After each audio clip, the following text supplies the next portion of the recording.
నమస్తే welcome to morning bulletin. సచివాలయంలో ముఖ్యమంత్రి రేవంత్ రెడ్డి ఆధ్వర్యంలో వీడియో కాన్ఫరెన్స్ జరిగింది. భారీ వర్షాలు వరదల నేపథ్యంలో రాష్ట్ర వ్యాప్తంగా పంట నష్టాలు సహాయక చర్యలపై సమీక్ష జరిగింది. మంత్రులు, కలెక్టర్లు, ఉన్నతాధికారులు పాల్గొని వివరాలు సమర్పించారు. వరద ప్రభావిత ప్రాంతాల్లో రైతులు ఎదుర్కొంటున్న ఇబ్బందులు, పంటలకు జరిగిన నష్టాలను సీఎం ఆరా తీశారు. తక్షణ సహాయం అందించేందుకు అవసరమైన నిధులను విడుదల చేయాలని ఆదేశించారు. పేద రైతుల సమస్యలను పరిష్కరించేందుకు అధికారులు సమన్వయంతో పనిచేయాలని సూచించారు. బాధితులకు ఆహారం, త్రాగునీరు, వైద్య సహాయం వెంటనే అందించాలన్నారు. సహాయక చర్యలు నిర్లక్ష్యం ప్రదర్శించే వారిపై కఠిన చర్యలు తీసుకుంటామని హెచ్చరించారు.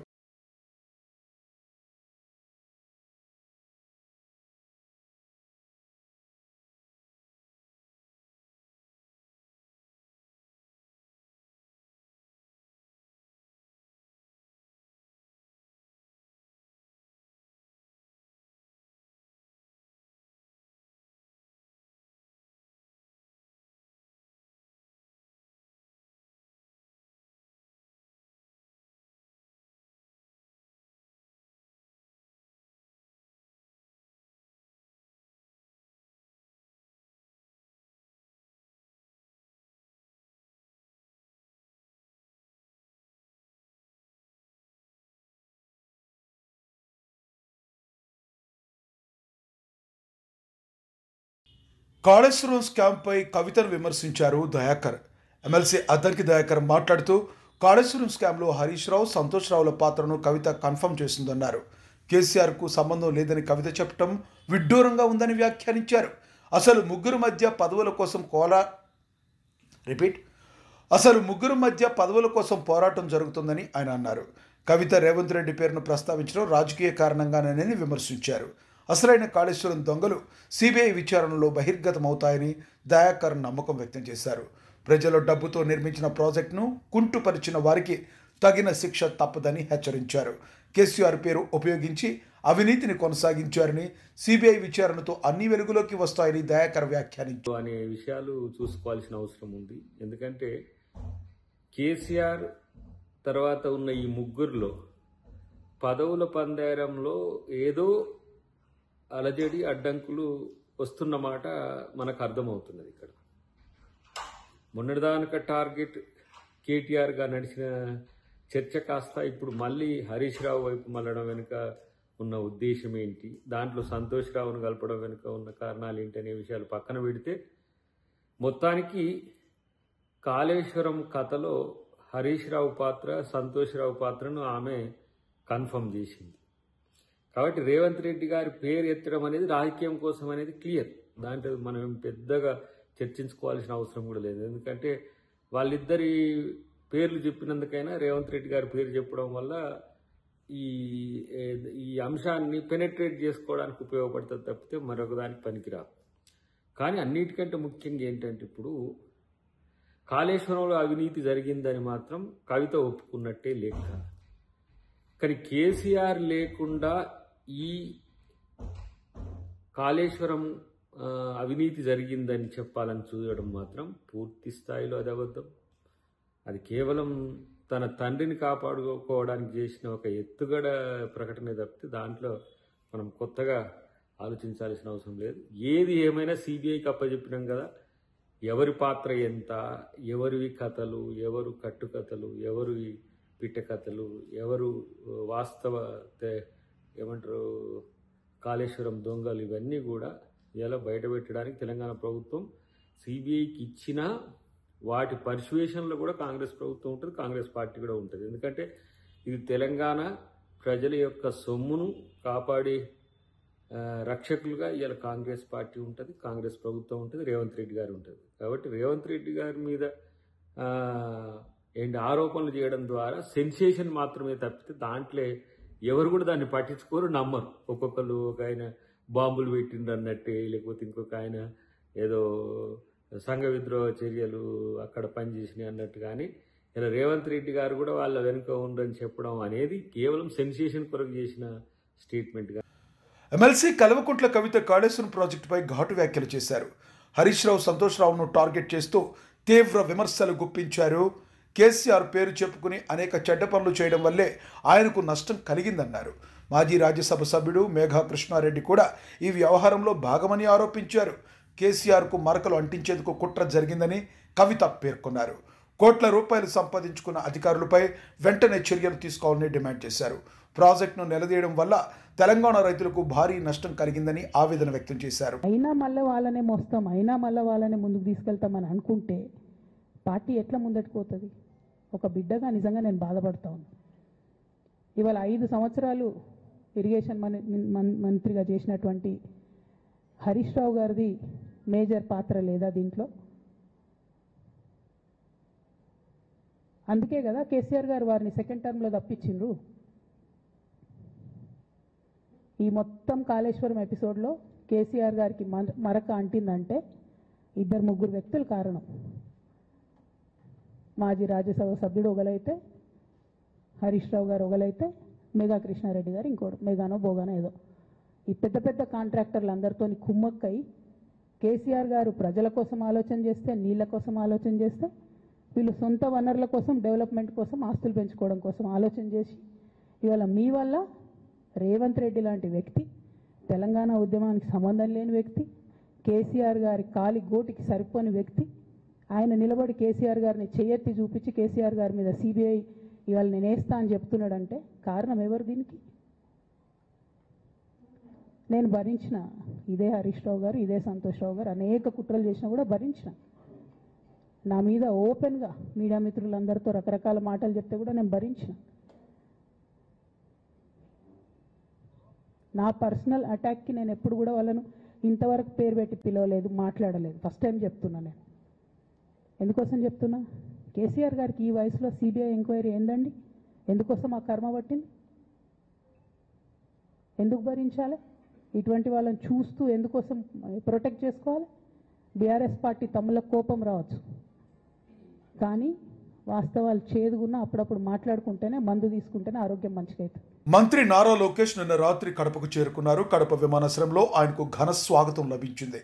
పెద్ద సంఖ్యలో టీడీపీ నాయకులు, కార్యకర్తలు ముందుగానే అక్కడకు చేరుకుని నినాదాలతో స్వాగతం పలికారు. మంత్రి సవిత, పొలిట్ బ్యూరో సభ్యుడు శ్రీనివాసులు రెడ్డి, మైదుకూరు ఎమ్మెల్యే పుట్ట సుధాకర్ యాదవ్, కడప ఎమ్మెల్యే మాధవిరెడ్డి స్వాగత కార్యక్రమంలో పాల్గొన్నారు. ప్రజాప్రతినిధులు పూలమాలతో లోకేష్ను ఆహ్వానించారు. స్థానికులు భారీ సంఖ్యలో తరలివచ్చి ఆత్మీయంగా కలిశారు. లోకేష్ తన పర్యటనలో జిల్లాలోని పార్టీ కార్యకర్తలతో సమావేశమై వ్యూహాత్మక అంశాలపై చర్చించనున్నారు. ఆయన పర్యటనతో టీడీపీ శ్రేణిలో ఉత్సాహం నెలకొంది.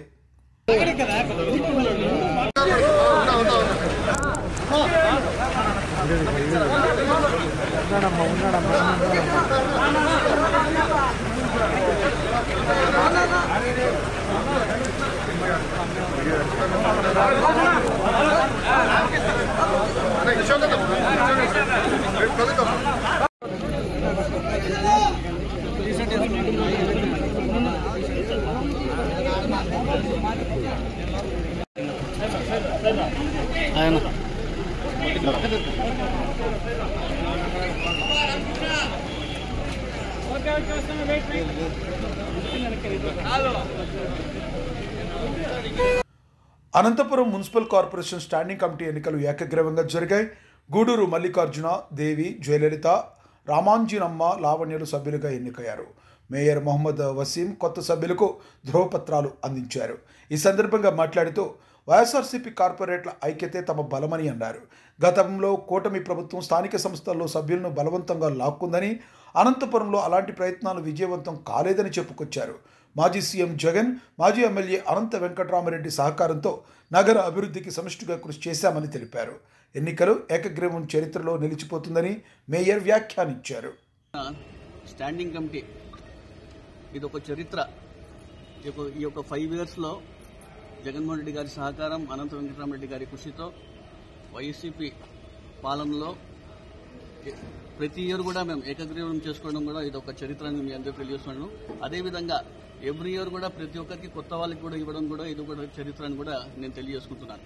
గతంలో మనం చూసుకుంటే కింద స్టాండింగ్ కమిటీ అంటేనే వివాదాలు, భయప్రాంతాలు, ఎన్నికలు చేసి ఏ విధంగా ఇబ్బంది పడేవాళ్ళు కూడా మనం అందరూ ఒకసారి గమనించాలి.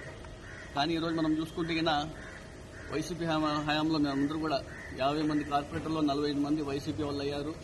ఇదే ప్రభంజనం ఏ విధంగా అయితే మేము మొదట్లో ఉన్నామో అదే ప్రభంజంగా మేము ముందుకు సాగుతున్న విషయం కూడా మీ అందరూ తెలియజేస్తున్నాను. కూటమి ప్రభుత్వం అధికారంలోకి వచ్చిన తర్వాత ఇది సెకండ్ స్టాండింగ్ కమిటీ ఎలక్షన్ అయినప్పటికీ కూడా వాళ్ళకి బలం లేకపోయినా కూడా ఈరోజు అనేక విధాలుగా లాస్ట్ టైం మనం చూసాం. లాస్ట్ ఇయర్ ఏ విధంగా కుతంత్రాలు చేసి ఏదో విధంగా ముందుకు రావాలని చూశారు. అయినప్పటికీ వాళ్ళకి కుదరలేదు. జగన్మోహన్ రెడ్డి సహకారం, అనంత వెంకటరామరెడ్డి గారి కృషి, అనంత వెంకటరామరెడ్డి గారి అనుభవంతో వీళ్ళు ఏమి చేయలేకపోయారు అని కూడా మీ అందరికీ గట్టిగా చెప్పదలుచుకుంటాను.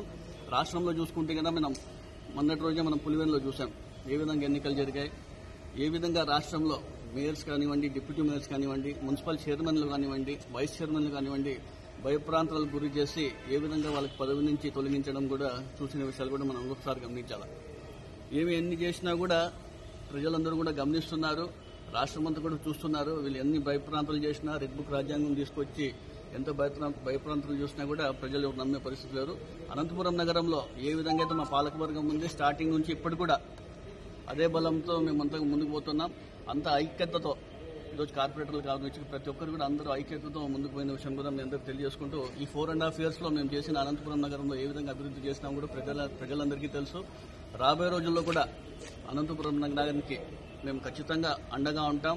అభివృద్ధి విషయంలో ఖచ్చితంగా పార్టీలకు అతీతంగా అండగా ఉంటాం తెలియజేసుకుంటూ, అవినీతికి మేము ఖచ్చితంగా వ్యతిరేకిస్తామని తెలియజేసుకుంటూ, రాబోయే రోజుల్లో ఖచ్చితంగా ప్రజలే బుద్ధి చెప్తారని తెలియజేసుకుంటూ, దౌర్జన్యాలకు ఎటువంటి పరిస్థితుల్లో కూడా మేము సహకరించాం.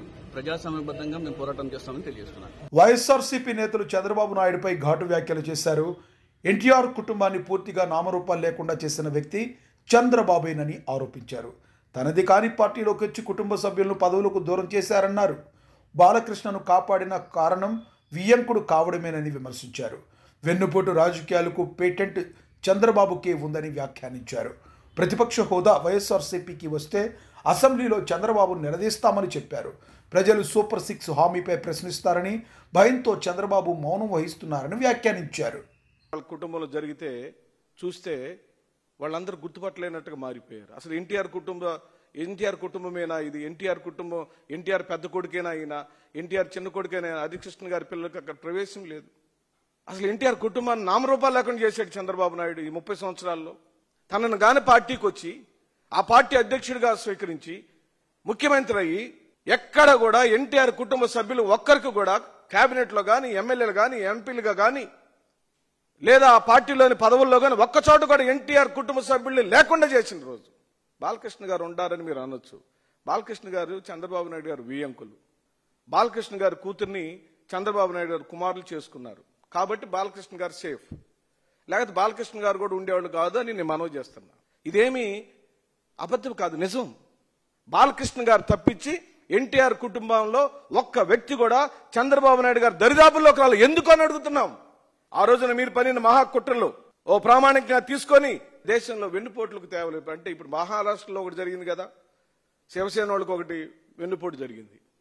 ఈ చిన్నవి మహారాష్ట్రలో జరిగిన సంఘటన అయినా, రాజస్థాన్లో జరిగిన సంఘటన అయినా, ఢిల్లీలో జరుగుతున్న సంఘటనలైనా ఇవన్నీ చంద్రబాబు నాయుడు గారు ఆ రోజు 95లోనే చేసేశాడు. అంటే సూపర్ డూపర్ హిట్ కొట్టాడు. వెన్నుపోటు అనే చిత్రానికి పేటెంట్ హక్కు ఎవరికైనా ఉంది అని అంటే ఈ దేశ చరిత్రలో, ప్రపంచ చరిత్రలో ఒక్క చంద్రబాబు నాయుడు గారికే ఉంది. 2019లో ఏ హామీలు ఇచ్చాడో 24లో ఏ హామీలు ఇచ్చాడు, 2014లో ఏ హామీ ఇచ్చాడో 19లో ఏ ఇచ్చాడు.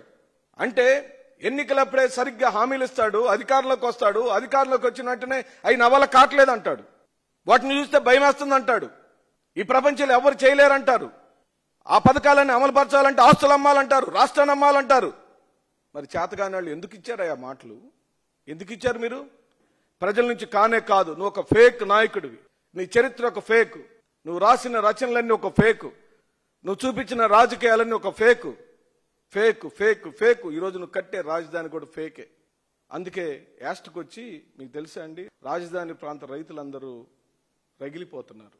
మమ్మల్ని అన్యాయం చేశావు, 14 సంవత్సరాల నుంచి 3 పంటలు పండే మా పొలాలు తీసుకొని అన్యాయం చేశావని కోర్ క్యాపిటల్లో ఉన్నటువంటి రైతాంగం, నిన్న తెలుగుదేశం పార్టీకి కొమ్ముగాసిన రైతాంగం, భూముల కోసం యుద్ధం చేసిన రైతాంగం ఈ రోజున అలో లక్ష్మణ్ ఏడుస్తున్నారని మీడియా సాక్షికి రాష్ట్ర ప్రజలకు నేను చెబుతున్నాను.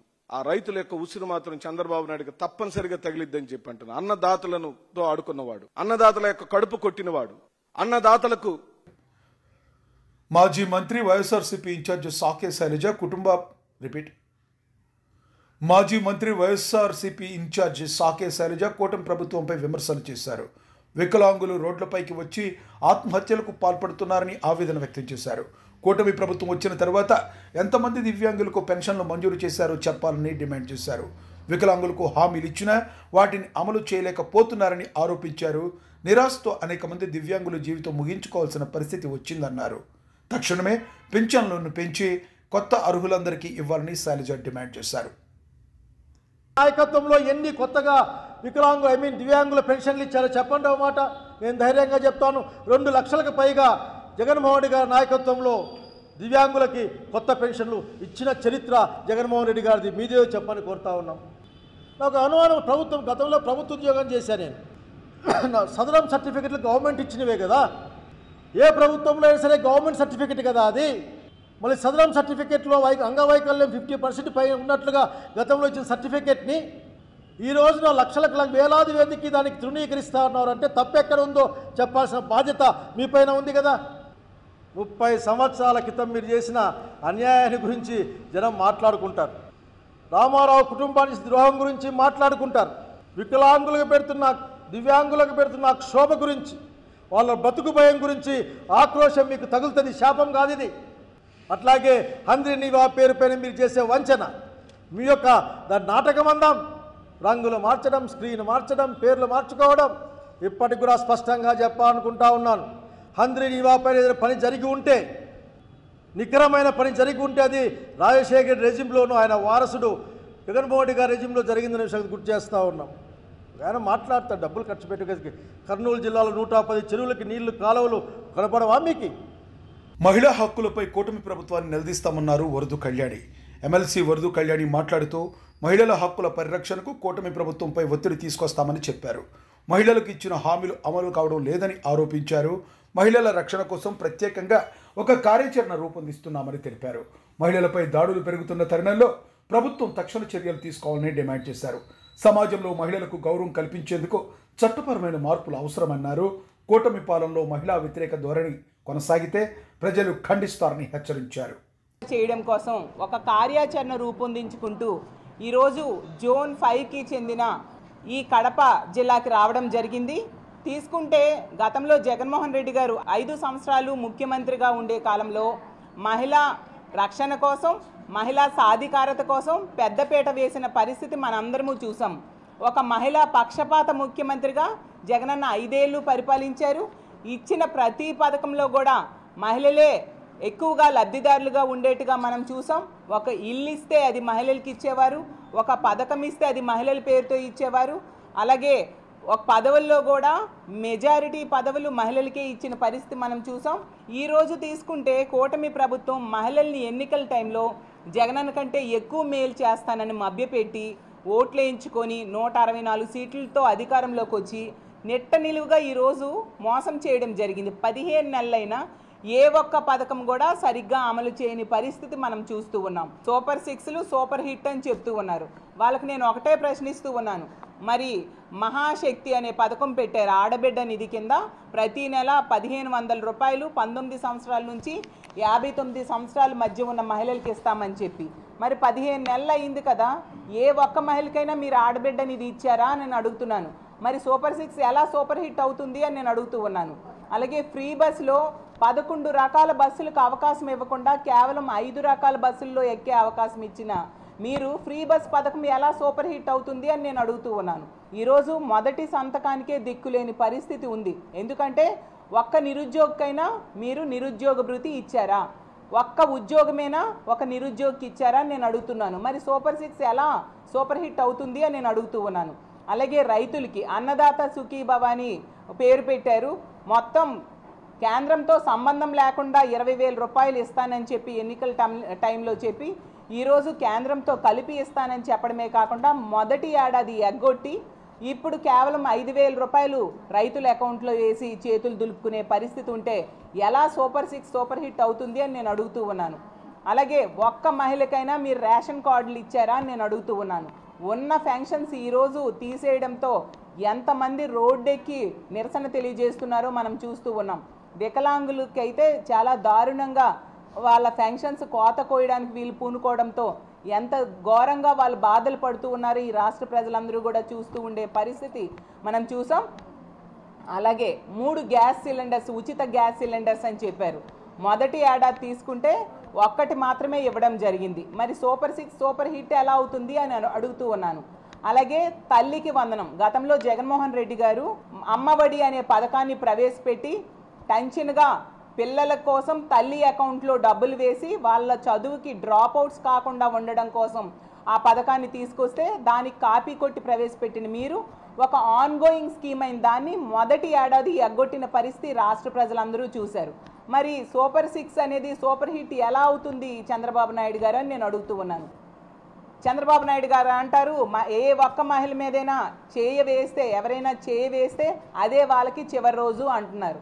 కానీ తెలుగుదేశం పార్టీ నాయకులు, తెలుగుదేశం పార్టీ కార్యకర్తలు, తెలుగుదేశం పార్టీ ఎమ్మెల్యేలే మహిళల్ని వేధిస్తూ ఉండే పరిస్థితి రాష్ట్రంలో నెలకొనడం మనందరము చూస్తూ ఉన్నాం.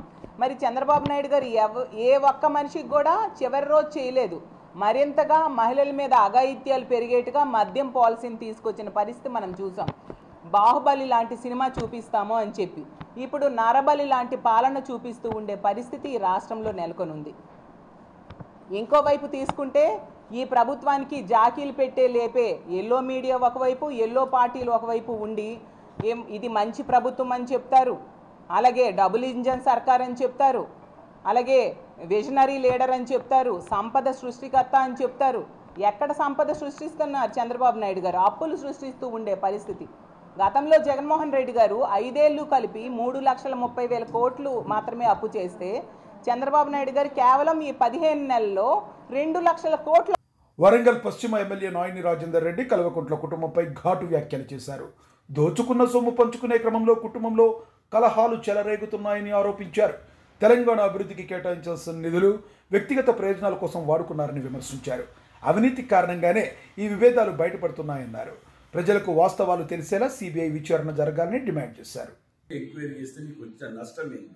ఆ ధర్నాలు ఏంటి? ఇవాళ స్వాతంత్ర పోరాటానికి పోయిందని చెప్పారు ధర్నాలు. ఇప్పుడు ఏమైంది?